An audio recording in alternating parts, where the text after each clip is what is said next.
All right, what's going on? This is the first episode of 2020. Hope everybody had a good holiday. Hope everybody had a good Christmas. Good New Year's. Actually, this will air after New Year's. Yeah, my bad. I'm fucking up. I'm doing this prior to going out of town for New Year's, so I'm a little fucked up on my dates and shit.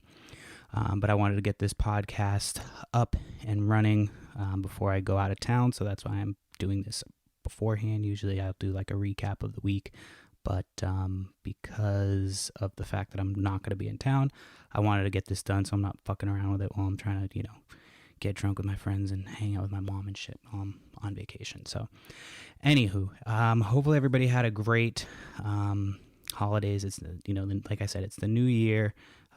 So hopefully you have a new attitude. You set some goals for this year and you're ready to start the year off right. This week on the show, we've got our first guest who'd like to remain anonymous. We talk a little bit, well, not a little bit, we'll talk a lot about psilocybin mushrooms. So if you don't know what psilocybin mushrooms are, it's also known as magic mushrooms. You eat them, they make you hallucinate. Story as old as time. So everybody knows kind of a little bit about them. If you don't know, what they do or how they function, all that stuff, this is the podcast for you. So we wanted to try to keep it informative. So if you're not into learning about fungi and psilocybin and all that stuff, might not be the episode for you. But we tried to keep it light so that everybody could listen and kind of get informed on it. So I'm hoping that it's going to be a good one for everybody. With the legalization right around the corner, we talked about that. And not right around the corner, but they've got a few different cities and stuff in the U.S. that have decriminalized.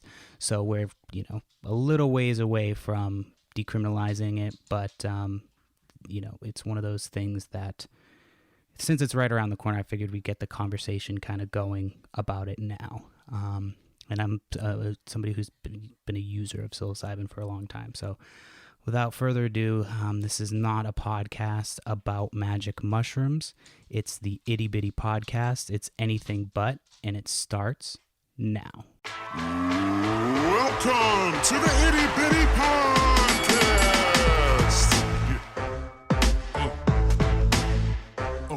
It's the Itty Bitty Podcast.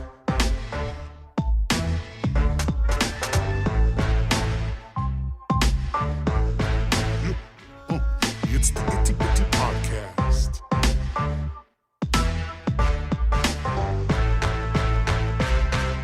The Itty Bitty Podcast. All right, so welcome to the Itty Bitty Podcast. It's a new year, a new episode. My guest this week, let's just call him Dmitri. We're going to talk about something that's pretty near and dear to my heart. I've been an active user of psilocybin mushrooms for a long time. And so we're going to talk a little bit about psilocybin today. So Dmitri, why don't you tell everybody kind of what your background in, magic mushrooms or psilocybin is? Yeah, sure. So first off, thanks for having me. I do love your show. To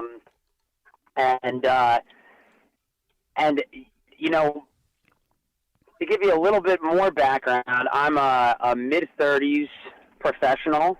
My experience with psilocybin mushrooms started like many of us did in college. Not really having much education, but just trying to eat mushrooms, for lack of a better way of putting it, get fucked up.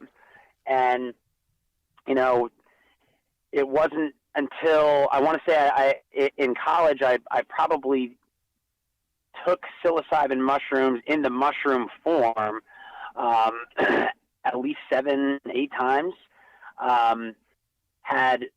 I would say of the 7 times, if I'm remembering correctly, 5 of those times were some of the best times of my life. 2 of them were the worst times of my life still to this day. And then I kind of took off of using any psilocybin for over 10 years until this past year I was reintroduced to the psychedelic community via, kind of going headfirst into dimethyltryptamine. And then subsequently, I've gone back into the psychedelic mushroom world with several doses in the last 12 months that were varying doses, from micro doses to trip doses, concert doses, and I've recently begun to cultivate a small mycelium farm in my house.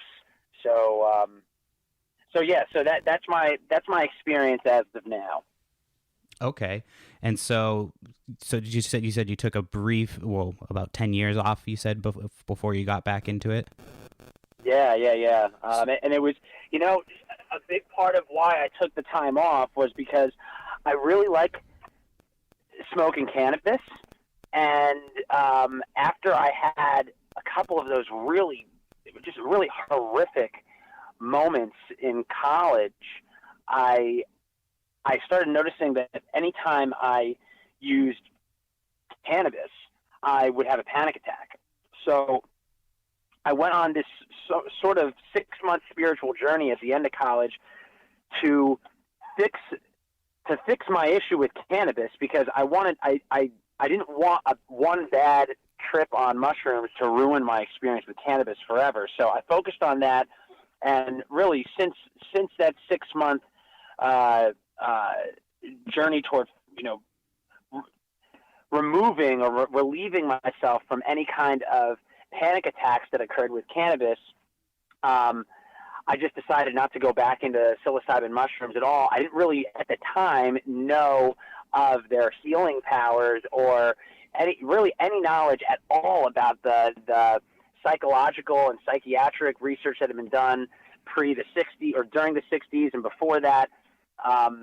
And it was, I really should contribute my dimethyltryptamine use as what kind of put me back into the fray of learning the knowledge that is required to really use these compounds the right way, and just have a much more open mind to it, and have a bit of a stronger understanding of why I had a bad experience in the first place, rather than just assuming that it was the way that I reacted from a drug, rather than the way that a compound reacted to me at that exact moment in time. Now, does that make sense? Yes. Now, when you're saying bad trip, now I know that there's some people who are going to be listening to this and they're not going to know what you're talking about as far as, bad trip, good trip. Yeah. I'm fairly experienced as far as that goes. I've had my fair share of bad trips and good trips. Now, kind of explain what you would describe as a bad trip. Like what as far as what you feel like a bad trip would be, kind of what you're feeling of that. How would you describe it? Yeah. So, first off, look, psilocybin, psychedelic drugs altogether, they're not for everybody. I do think that it requires a little bit of mental stability in the first place to really navigate through them and get what you want out of them. That said, there's obviously a lot of research being done about that, and how much the set and setting really does impact the trip. But I would say for any people out there that have ever experienced a panic attack, whether it's induced via anxiety or induced from something else, or depression, my bad trips, my 2 bad trips were, textbook anxiety attacks that lasted for several hours, where my chest was, my heart felt like it was beating out of my chest. I felt like I had done something wrong by eating the mushrooms, and that because of this, I was going to face significant consequences, whether they were physical or mental. And sometimes, because of the knowledge that you have that this trip, that this experience might not go away anytime soon, if you're inexperienced enough, as I was when these bad trips happened, I wasn't sure if I was ever going to be normal again. And it was those thoughts in my mind that brought on this panic attack where I needed somebody to, lay me down, wrap me up in a blanket, sit next to me, put on like South Park or something funny to just lighten up the mood. And then that really healed the issue. But the feeling itself of having a bad trip, I think, can come in many different forms. For me, it was a panic attack that that can only be described as I just thought everything in the world was going wrong and that I was going to be suffering from what was going wrong in the world for a long time. So I know this is going to sound kind of cliche, and I know people say this all the time, but for me, I've had a bad trip before, and I've had, amazing trips. But I've never felt like it was like a bad thing. I know I've heard the phrase challenging trip. Right. It's kind of sounds corny, but that's kind of the way that I view it. I've had, now I don't know if you've ever, this is kind of early to get into this story, but so this happened to me. I'll give you a little bit of background as to, my mushroom usage. I've been taking mushrooms about, I try to do it every year. So the way I do it is once I can find them, I'll grab as much as I can, allegedly. And then I'll just have that and I'll do them, every couple months I'll do, if you've never taken mushrooms, it's not something that you can take every day. It's not something you can easily abuse. If you take an eighth today and you take an eighth tomorrow, there's a pretty good chance that eighth tomorrow is not going to do shit to you. And so I had taken, we were out in the woods doing, having a little trip. It had been a while since I had done them, so I might have done a little bit more than I should have. And I was smoking concentrate. Now, my experience was, this wasn't necessarily a bad trip or anything like that. We were having a great time. I felt at a certain point later in the night, I felt my stomach start to turn. My throat dried up. I couldn't get any food down. I was trying to drink water. I couldn't really vocalize what was going on, and nobody really seemed to notice that anything was going on with me. The next thing I remember, I was on the ground and everybody's just staring at me, trying to get me up off the ground. And I'm like, well, what happened? And they're like, well, I'm like, did I pass out in the fire? They're like, no. I'm like, did I have a seizure? They're like, no. I'm like, well, what happened? Why am I on the ground? They're like, you just wouldn't wake up. And instantly, so right before that, I felt like I was going to die. My stomach hurt. Like I said, my mouth was dry, all that stuff. I woke up, and this was all about 5 minutes from when I passed out, and when I woke up and I felt fine. I had no issues. My stomach was fine. My mouth was completely hydrated. I was ready to go. And it was, I remember being having a very intense, vivid, almost like a dream while I was, I guess, unconscious, and then came to, and everybody, of course, I ruined everybody else's trip. I was ready to party, but everybody else was like, what the fuck just happened? So that was my experience. Do you know how much did you take? Now, we weren't measuring it out. I had probably taken, and mind you, it had been a while since we had done them, so I had probably done a little more than an eighth. But we'd taken these before a year prior, and they were pretty strong. I had probably taken a little over an eighth, but I had just kept munching on them. Plus, I think I had read online, I had checked on Reddit and all that stuff about when you smoke concentrate and you're taking mushrooms, it can do that to you. So I stopped doing concentrate while I was doing mushrooms, just because that was too much. Yeah, well, I mean, I feel like the dosing, the dosage is something I focus so much on, that is really, if you think about it, if for somebody that's listening that has never taken a psychedelic other than cannabis in the past, say you smoked weed before, imagine, and say you drink alcohol every now and then. Imagine if the first time you drank alcohol, in your life, the person that gave it to you gave you a little shot glass, and that shot glass had enough alcohol that was worth 12 shots of vodka. But it was just one shot glass, and they said, look, here, have this drink, but drink it all at once. And they didn't tell you what would happen. They just said that's the way that alcohol makes you feel. Within an hour, you're not even going to be able to see. You're going to be falling over because you just took 10 shots of vodka in one little sip of a drink. Same if the first time you ever smoked marijuana, you were given a brownie with a full ounce of marijuana in it, but it was in one brownie, you'd probably never want to smoke weed ever again.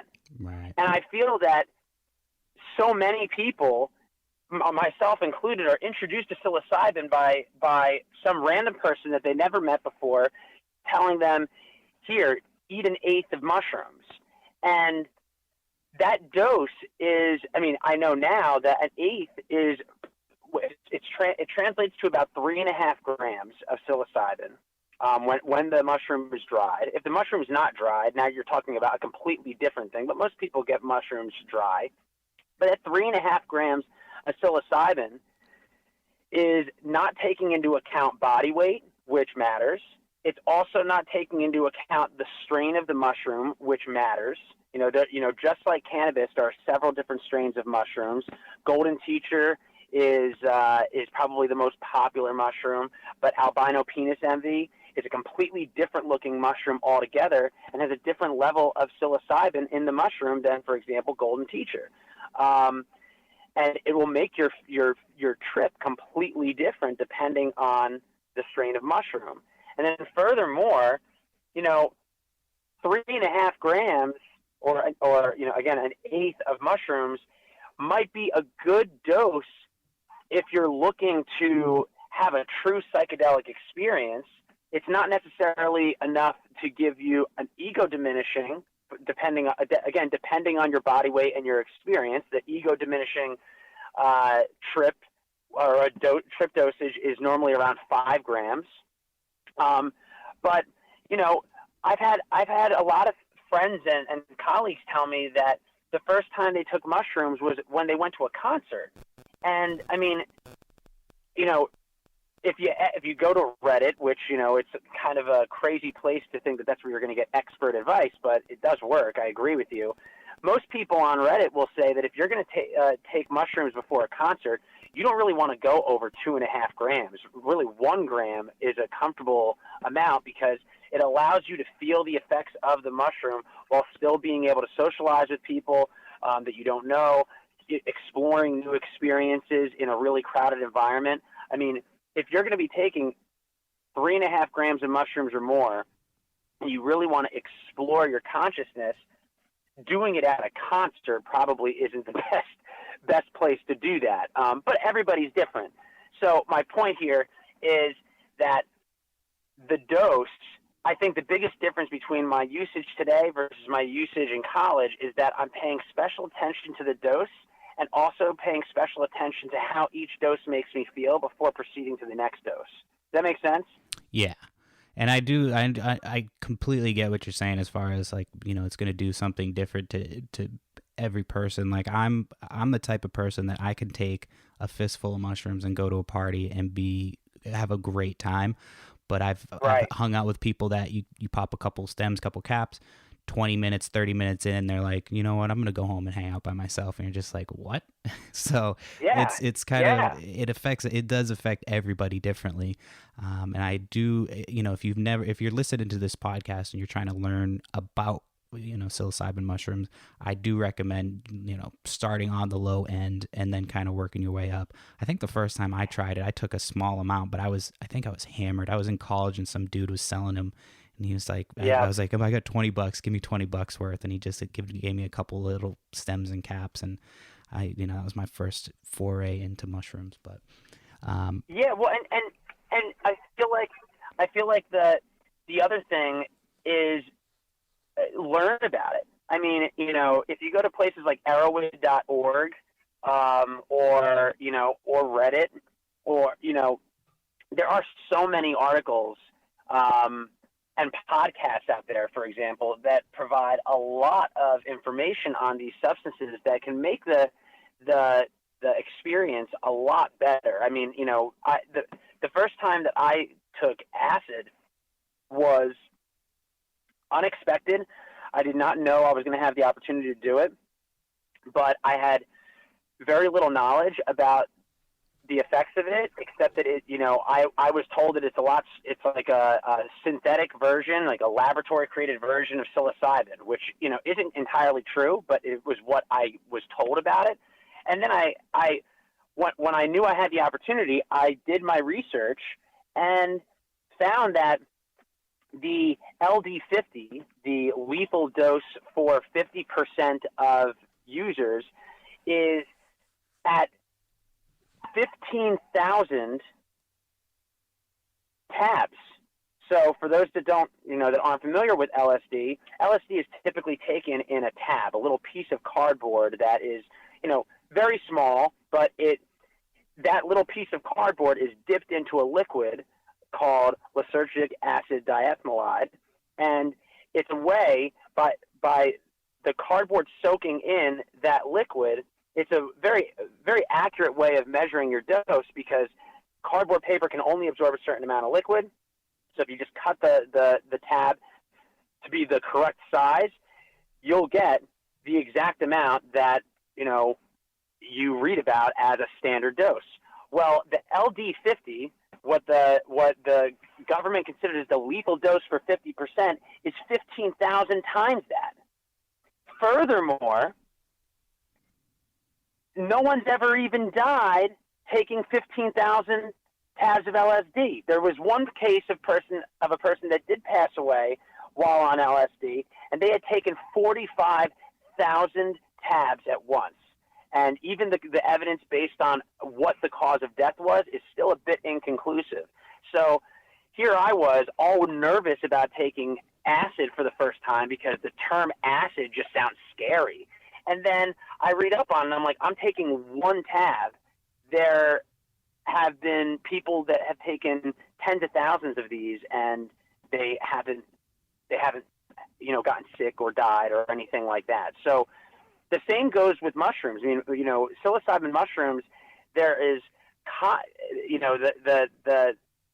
the authorities would lead you to believe that there hasn't been enough research, and that's why they can't approve it, or that's why it's still illegal. And they say the same bullshit about marijuana, but I mean, there is research that's been published out there, and there's a pretty decent amount of it that suggests that, yes, we don't know all the medicinal purposes behind these compounds, but we certainly know that experimenting with it under supervision really shouldn't result in very dangerous situations. Certainly nowhere near the dangers that come with trying your first cigarette or trying your first sip of alcohol, because both of those, we all know, are typically not under parental supervision, because the laws don't allow you to do it until you're 21 years old. And what kid waits till they're 21 to try their first cigarette or their first sip of alcohol if that's something they intend to do? Right. Yeah, it's typically something that you've already tried and done, and you're going to do it illegally no matter what. Exactly. I wanted to pause on, I want to get back to LSD and all that stuff in a little bit, but last night, I don't know if you saw, or wherever you're located, but 60 Minutes did a big story, I think it was Anderson Cooper or some shit, about psilocybin mushrooms and psychedelics, and I didn't get a chance to watch it. I did. It just aired. You did watch? Did you end up watching it? Yeah, I did. I believe that they did one about a month ago too, with that Anderson Cooper. Oh, so this is like an ongoing series.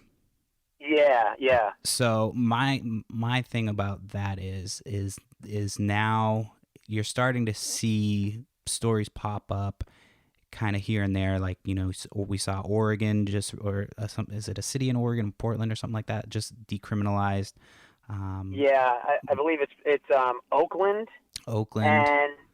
and Denver, Colorado, both decriminalized all entheogenic plants, which essentially means any plants that could be used for religious purposes have been decriminalized. So, do you know much about how that process is going and how that process is working? I mean, what I do know is that it doesn't surprise me that Oakland was one of the first ones, as well as Denver. I mean, Denver, I think, shouldn't come as a surprise to anybody because of the way they've been spearheading cannabis over the years. But Oakland actually has, I believe, the first and maybe even the only still. I don't know if they're the only city anymore, but they're definitely the first city to have a cannabis college. Yeah, So Oaksterdam. right, exactly. So that that kind of, I think, gives us some knowledge into why these cities are the two first cities to have done it. But the actual process of getting these compounds not only decriminalized, but in a position to be legal for medicinal purposes or recreational purposes. All I know is that Denver's decriminalization was based off of a public vote in the 2018 ballot, which was different, I believe, than Oakland. Oakland, I believe Oakland's legislature just went ahead and did it, but the people of Denver voted to decriminalize psilocybin mushrooms. And, you know, I know that there's other states like, for example, New Jersey. They've been trying to, they're legalized for medicinal purposes on cannabis, but they've had a hard time getting cannabis pushed through for recreation, and they just opted to put it on the ballot in 2020. So the people will be deciding that as well. So I think that's kind of the trend that we're going to see as this happens more and more.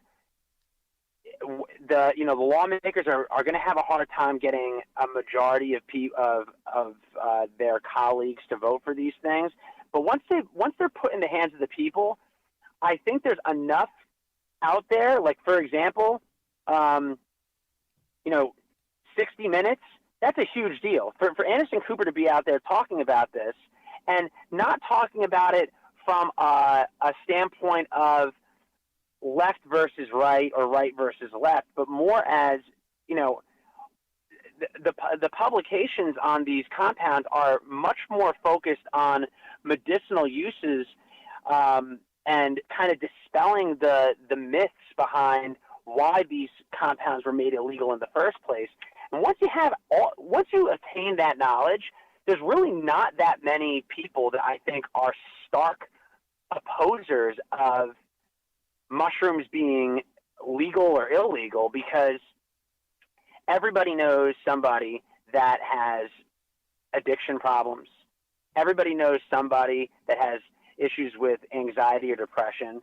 And I'm pretty sure everybody knows somebody that has failed with traditional medicines at attacking these issues.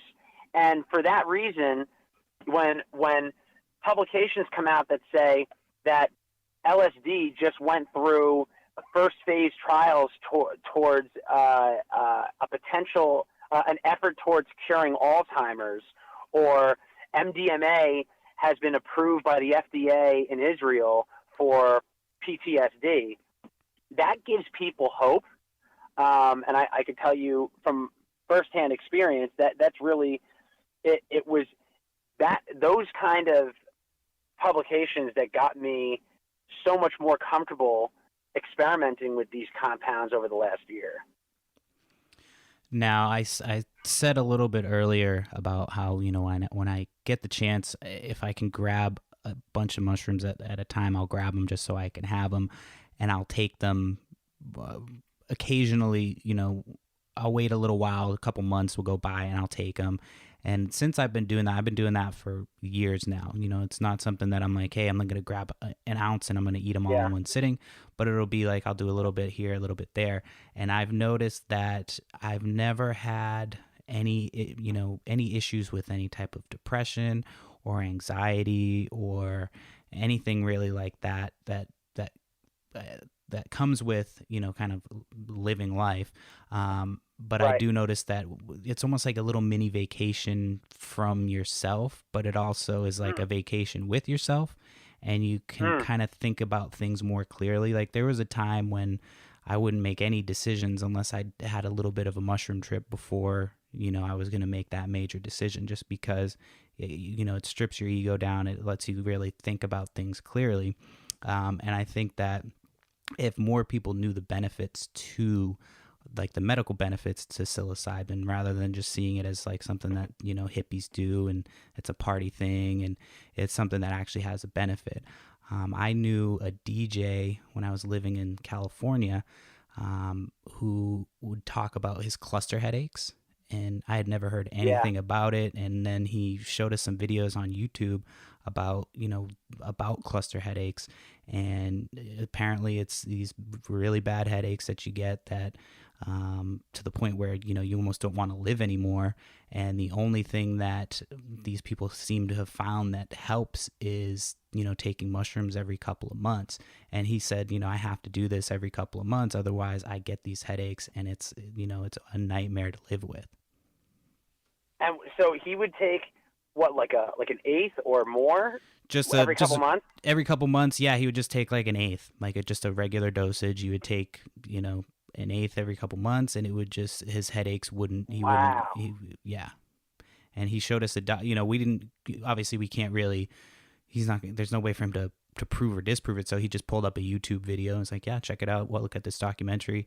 And the guy in the documentary is talking about how, you know, he did same thing. He crushes them up into the, and puts them in pills, and he would take them.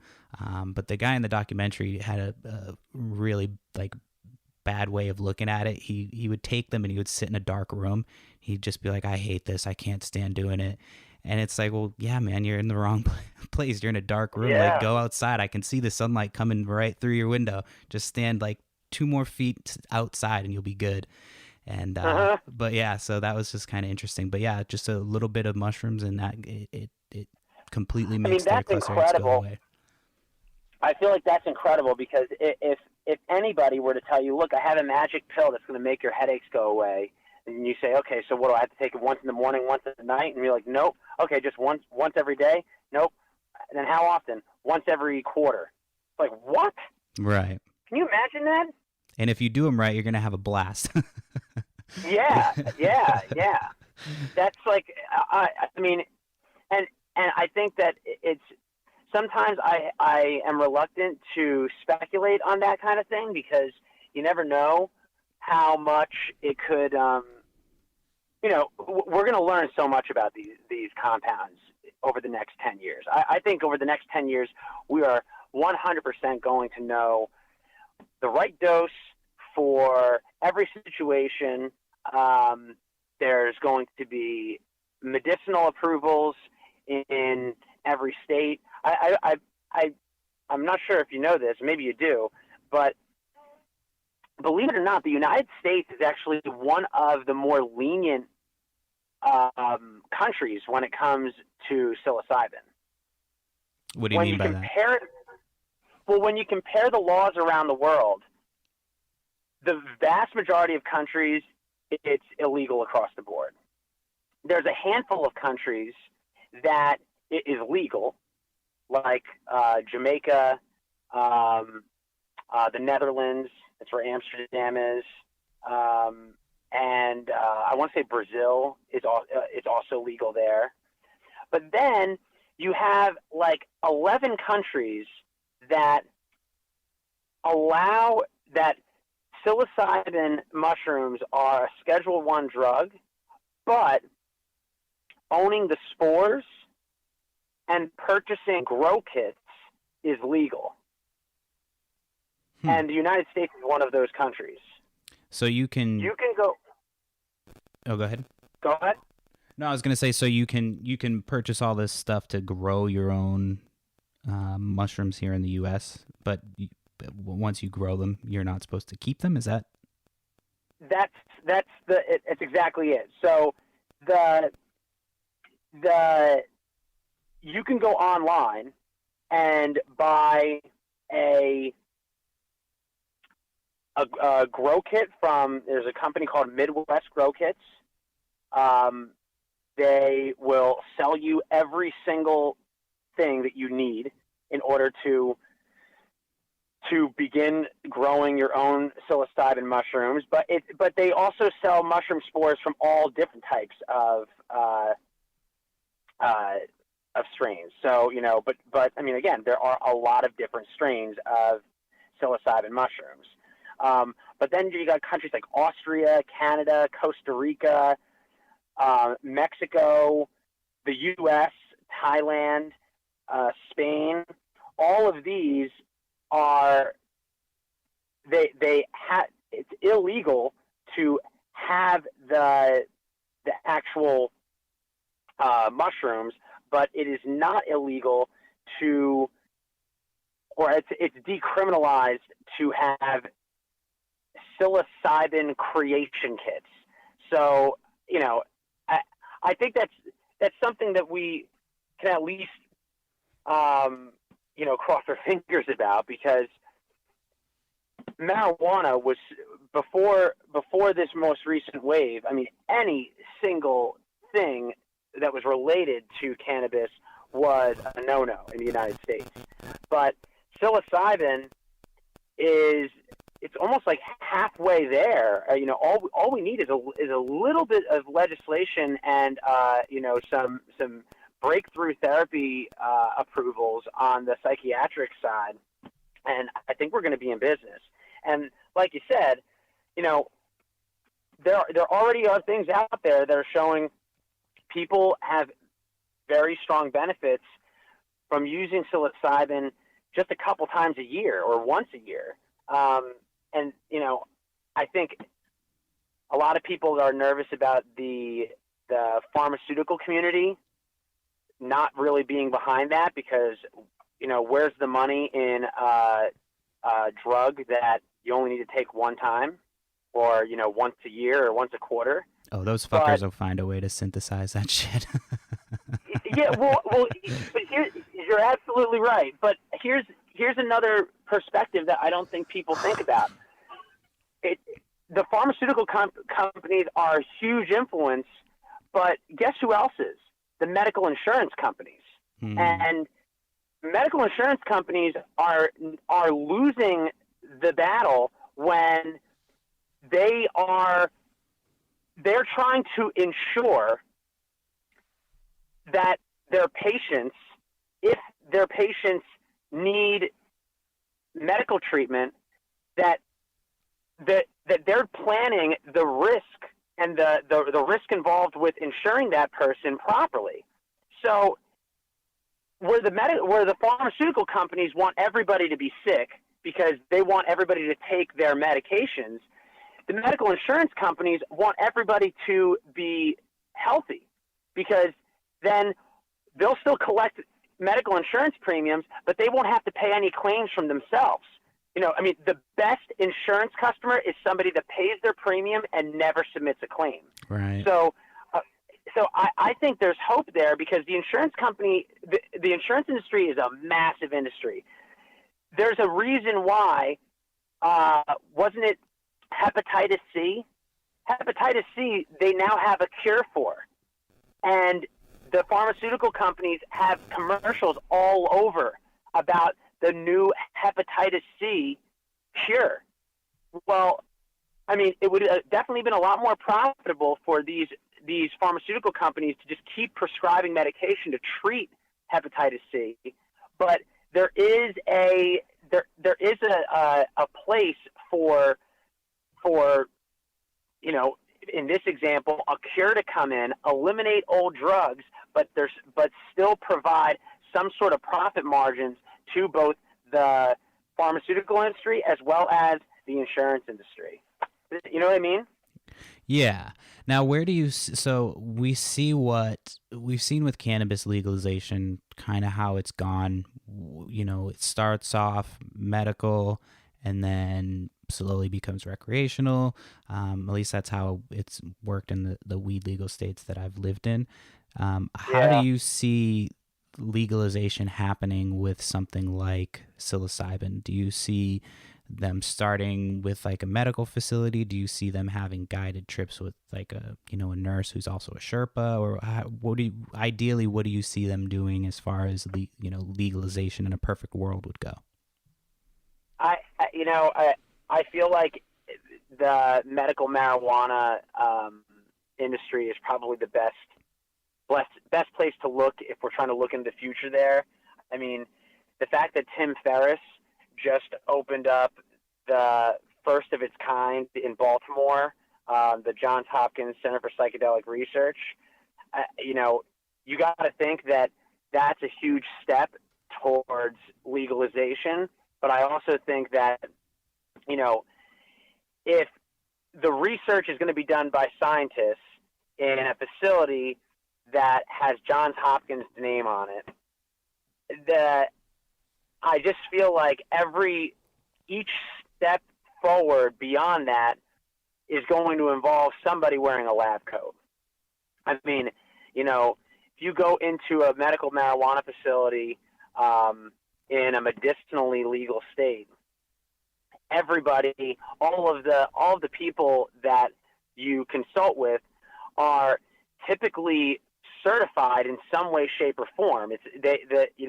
Yes, having, history would tell us that a shaman or someone with a little bit more of a spiritual background might be the best person to guide a newcomer through this. But, I don't know. I think that our society is a little bit ways away from believing as a community that shamanic and religious practice is the best way to approach medicine. And I would even say from my own standpoint, I'm not a really strong believer in the traditional religions that I was raised on. I mean, I was raised, like many people in America, Christian, Catholic, and I'm definitely not an atheist, but I'm also not a strong believer of Catholicism.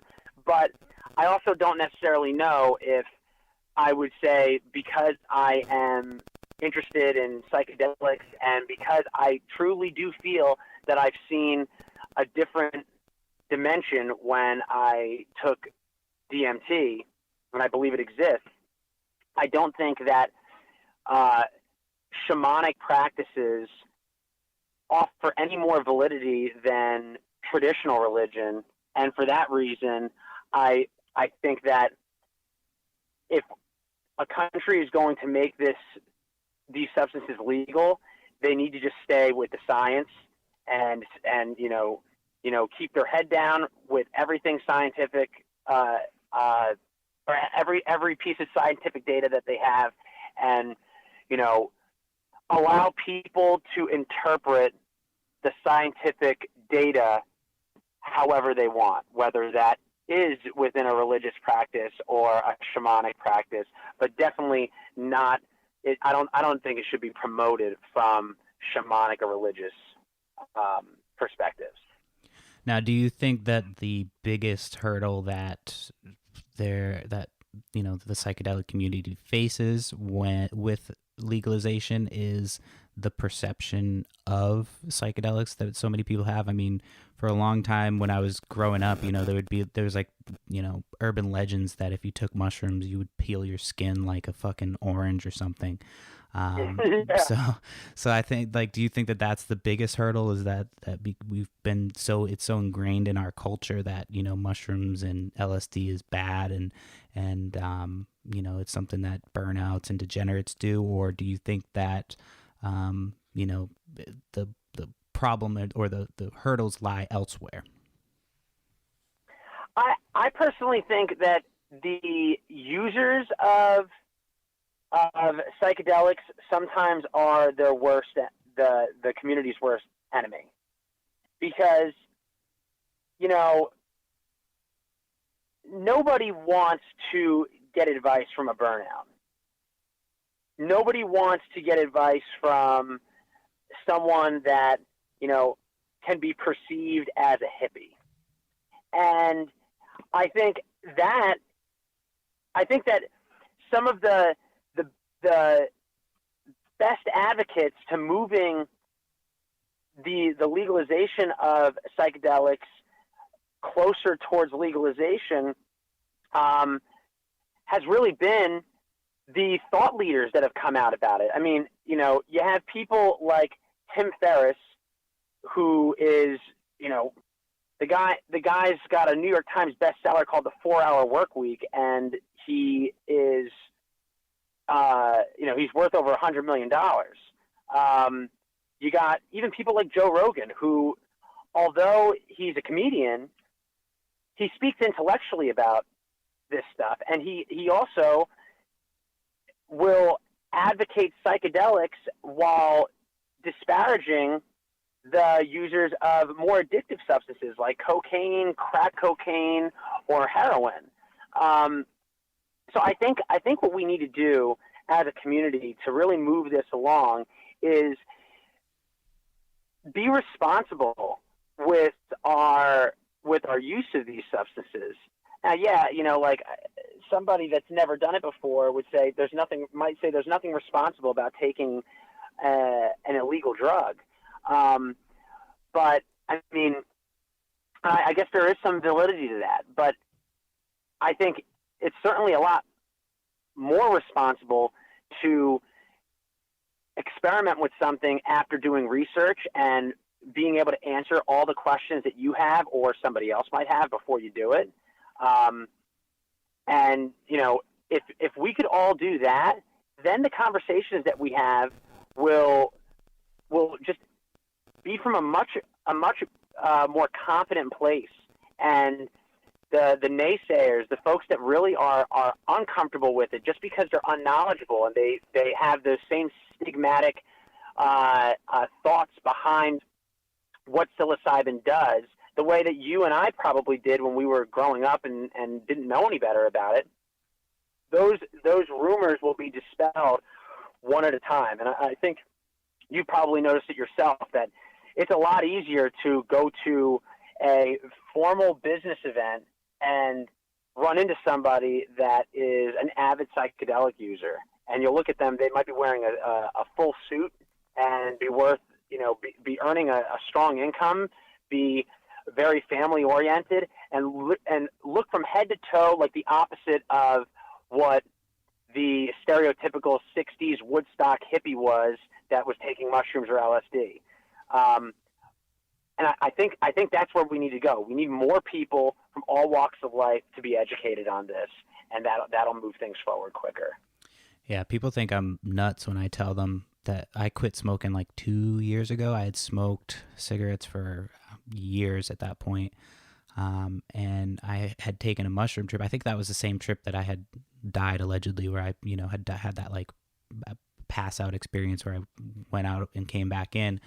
But that day I remember specifically like smoking a cigarette, looking at it and thinking like, I don't really need these. It doesn't do anything for me when I smoke them. Like the only, I like the social aspect, but like other than that, it doesn't really do anything for me. So what I started doing after that was I would just go out when people would have a cigarette and not have a cigarette. And I quit smoking within like a couple weeks of that. I think it was like New Year's was right around the corner. So I quit smoking cigarettes. That was a little over 2 years ago now. I haven't had a single cigarette. I didn't do any like Chantix. I didn't do anything like that. I haven't had any type of cravings or anything like that. And people think I'm nuts when I'm like, yeah, I took mushrooms, and I was like, oh, I probably should quit smoking. And that's amazing. And it's like, and that was, I remember that experience vividly. And that's like the moment that I remember as being like, I'm going to be done with cigarettes. So I know that they have a lot of good qualities. Now, do you think with legalization, it would be a blanket legalization of LSD, DMT, mushrooms, all that stuff? Or do you see them just being, let's start with mushrooms and then kind of go from there?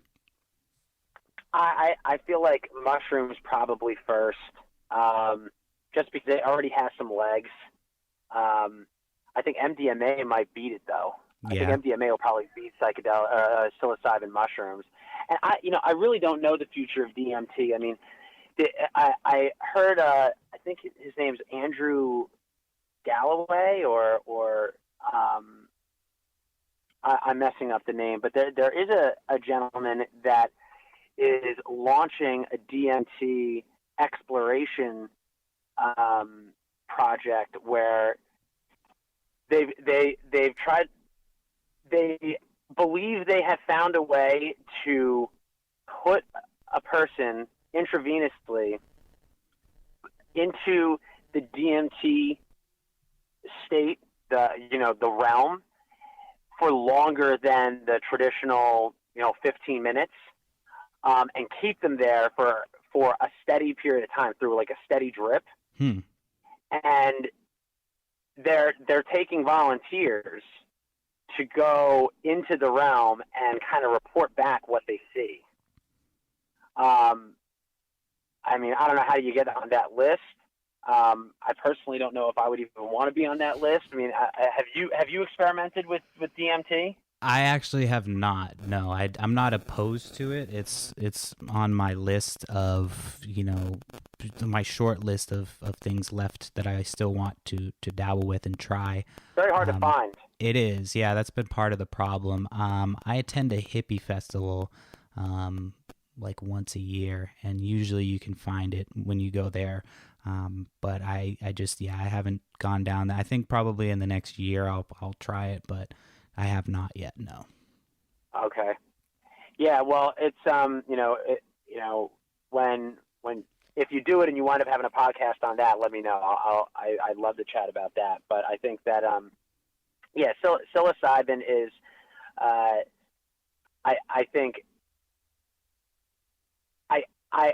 think it's the next psychedelic to be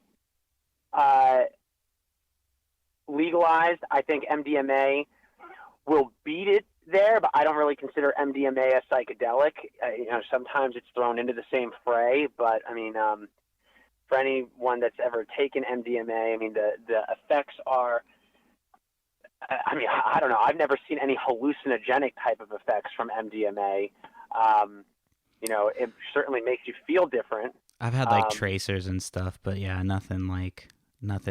Now, if I've taken Molly and LSD at the same time, that compared to just doing the LSD by itself is a completely different experience.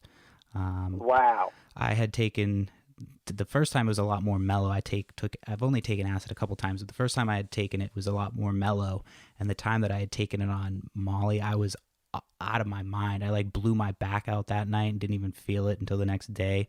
I woke up, I was just completely wrecked because I had ran all over the place. Holy shit. I was just on one, having a great time, having a blast. But just a little bit of Molly just kicked me and launched me into the atmosphere, and I was just a nightmare to be around. Not for just because I was a tornado. I was just, people trying to keep up with me. I'm sweating, and it wasn't good. But it was fun. I had a lot of fun. I could imagine that. That must have been pretty awesome. So, but see, that's the other thing. I think people should also, any listeners here, if you're going to try any of these things, it's one thing trying two substances at once when you're experienced. Right. But if you're inexperienced, don't pick the drunk night that you smoked weed and you're kind of just wandering around. Don't pick that night to eat mushrooms for the first time or take LSD for the first time. Really try to set aside a day to do these on their own, and make sure you have a sitter, somebody that you trust is going to be there with you. Maybe if they're going to try the compound with you, make sure that they did it too. Don't think that you have a sitter if you and your buddy never tried mushrooms before and you're both trying it for the first time together. That's not a sitter. That means that that's the blind leading the blind. I would say if you're going to have a sitter that hasn't done mushrooms before, make sure they're not doing mushrooms while you're trying it, at least so that you in your own state of mind can say, okay, well, I know that if, God forbid, something were to happen, which nothing will happen, but in your head, if you're saying, God forbid, if something bad happens, I have a sober person with me that could, drive me somewhere, that'll take care of me, that'll go get a glass of water for me if that's going to help, whatever it is. But sometimes we take for granted the terms that we use that we know all the time, but the terms set and setting are very important to know as you experiment with psychedelics. The set being what kind of mental baggage are you bringing into the trip, and the setting being what physical setting are you about to do this trip. If you're a little nervous about trying psilocybin for the first time, that's your set. Now, it might just be a little nervous, but if you combine that with you're going through a divorce, you just recently lost your job, or you had a big fight with your significant other, that might not be the best time to go into your first trip. Now, granted, some people might say, no, that's the best time to go into your first trip because you want to learn from that situation, and maybe it'll help you when you come back. That's true. That could be true. But just know that if you have a lot of bad baggage mentally going into the trip, you're probably going to be thinking about that during the trip. So, it might not be fun. And maybe an unfun trip is the best thing for you at the time. But you're bringing that in. And then the setting being, if you're home safe in your house, that's a great thing. You're probably going to feel safe throughout the trip. But, if you're going to work that day and you just took 4 grams of psilocybin that morning, you're probably not going to have a good time. or even doing it at a party around people that you don't know.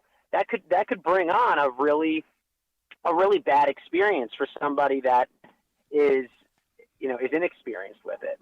Yeah, Does that make sense? Yeah, I'm a moron. I did it like on Halloween one year. I was like, yeah, this will be fun at a Halloween party. I had a blast, but that's just because I'm a weirdo. I'm like, I don't know.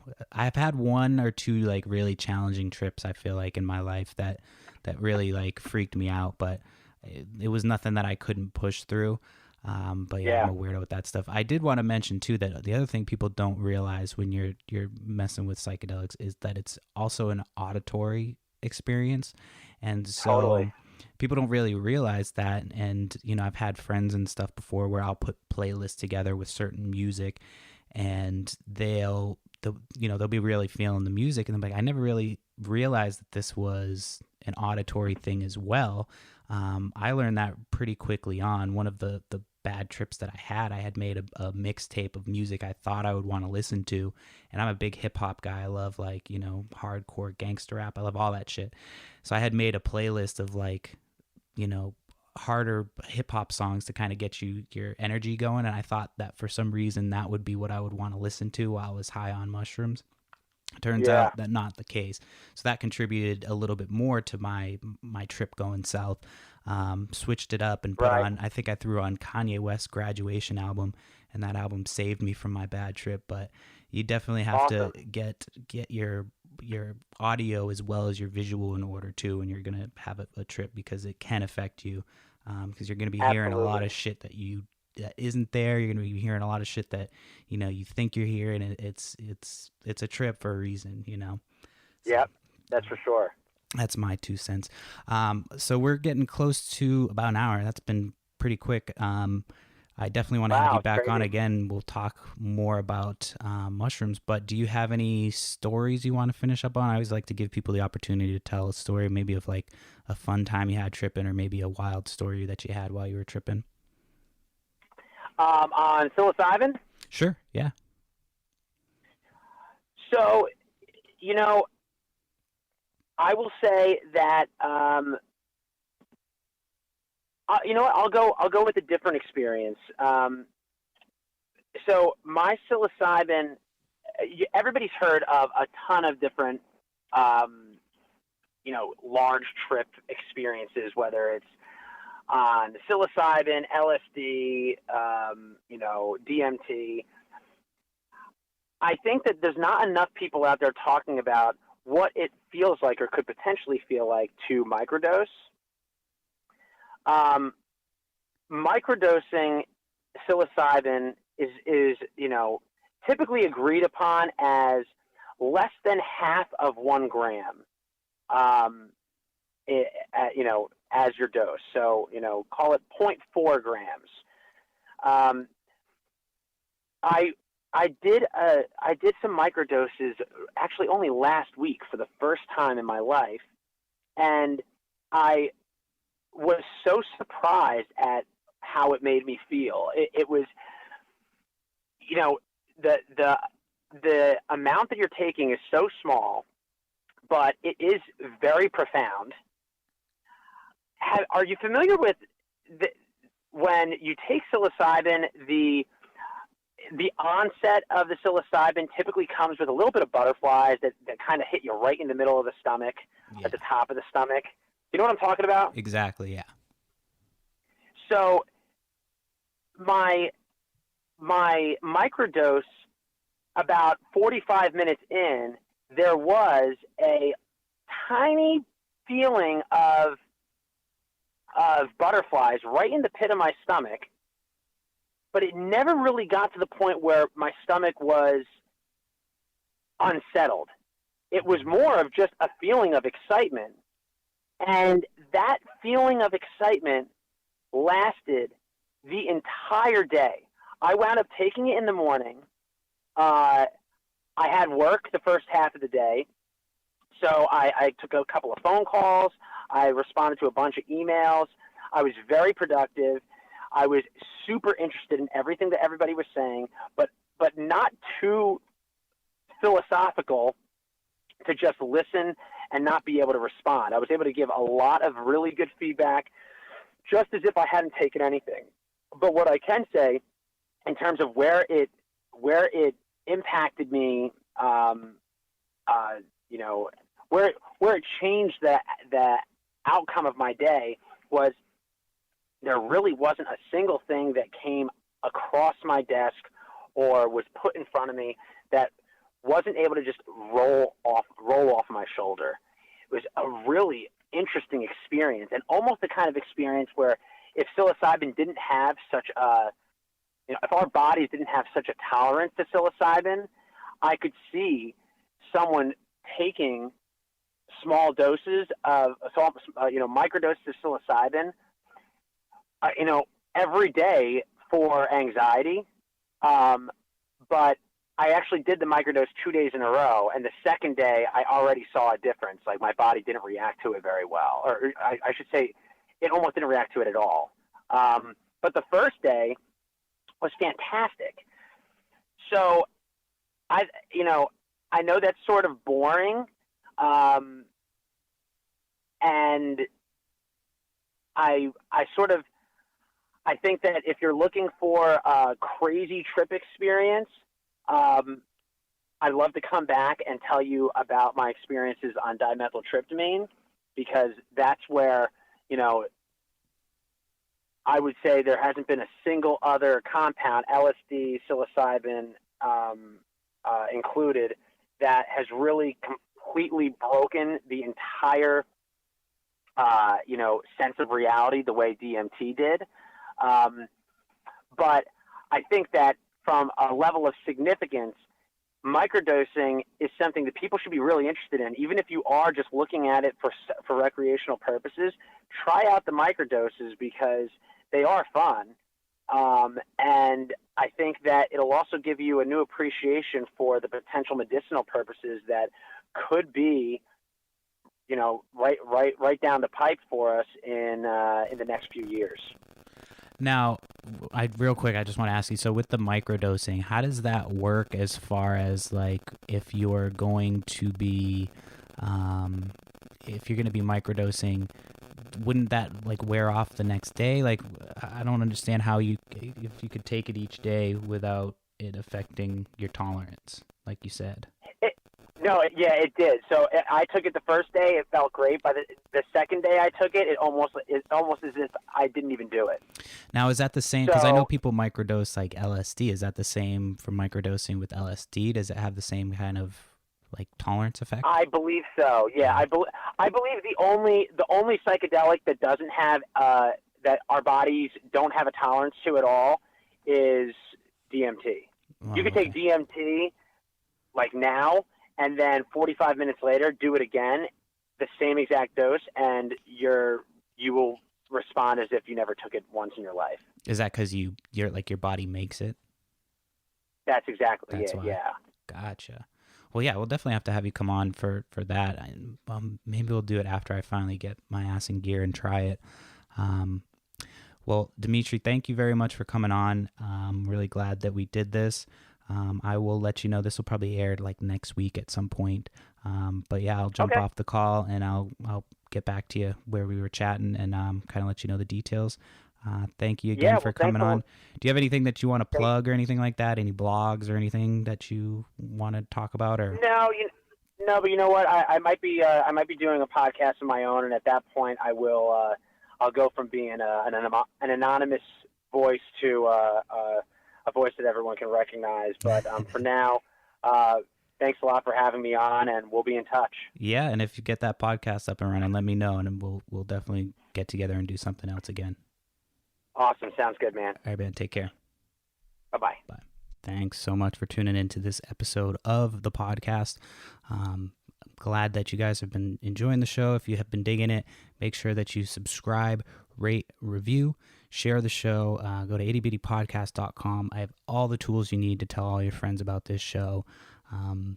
Like I said, I'm hoping that everybody's kicking their New Year's off right. I figured I'd give you a fun episode to kind of learn some stuff if you didn't know about psilocybin. And then coming up next week, I believe we're going to be talking about comic books, but don't hold me to that just because, like I said, I'm recording this in advance because I'm going on vacation. So I'm just trying to get all my ducks in a row before I'm, flying across the country. So hope that everybody's New Year's went off without a hitch. And I'm looking forward to another year of podcasting with you guys. So, yeah, thanks again for tuning in. I'll talk to you next week.